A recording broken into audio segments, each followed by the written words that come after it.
qui est une continuité de toutes les discussions que nous avons eues pendant ces premiers jours des assemblées annuelles du FMI et de la Banque mondiale. Déjà, c'est une bonne occasion pour dire que les différentes parties prenantes sont ravies de voir que ces assemblées annuelles font apparemment partie des meilleures assemblées annuelles de l'histoire des 20 dernières années, en termes d'organisation bien entendu, surtout quelques semaines après le séisme, mais aussi en termes de fond. Et c'est pour ça que la réunion d'aujourd'hui que nous avons eue avec monsieur le chef du gouvernement et monsieur Mark Carney, qui est ancien gouverneur de 2 banques centrales canadiennes et anglaises, mais également partie prenante aujourd'hui dans les discussions au niveau des Nations Unies sur les questions de net zéro et de climat. Pourquoi? Parce qu'aujourd'hui, nous arrivons à un point où les pays avancés sur ces questions-là, comme le Maroc, sont peut-être plus avancés que la communauté de financement internationale.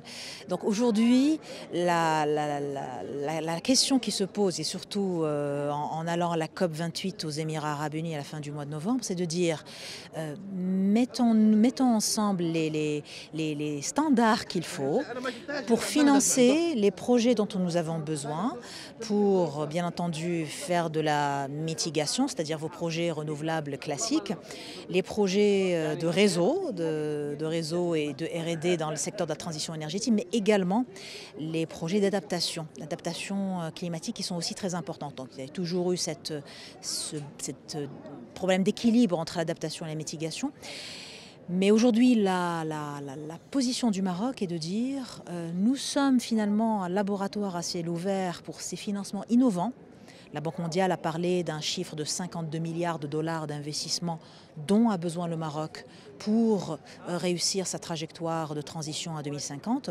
Donc aujourd'hui, les 52 milliards, c'est un chiffre. Mais je pense que nous pouvons lever beaucoup plus parce que nous montrons justement cette stabilité et cette vision. La mission est très claire, la vision est très claire, sous la conduite éclairée de Sa Majesté. Elle a été très claire depuis le début de son règne. Donc aujourd'hui, nous sommes vraiment à un moment charnière où le Maroc se positionne comme plateforme de standardisation de ces financements innovants qui vont permettre, Inch'Allah, au monde de régler les principales problématiques du XXIe siècle, qui, en plus des problèmes géopolitiques et de financement qui se posent, et fiscaux également, c'est des problématiques de changement climatique, de pollution et de perte de la biodiversité qui sont toujours là et qui affectent de manière disproportionnée notre agriculture, le secteur de la pêche, le secteur informel dans les pays émergents, dans les pays africains, y compris le Maroc. Merci.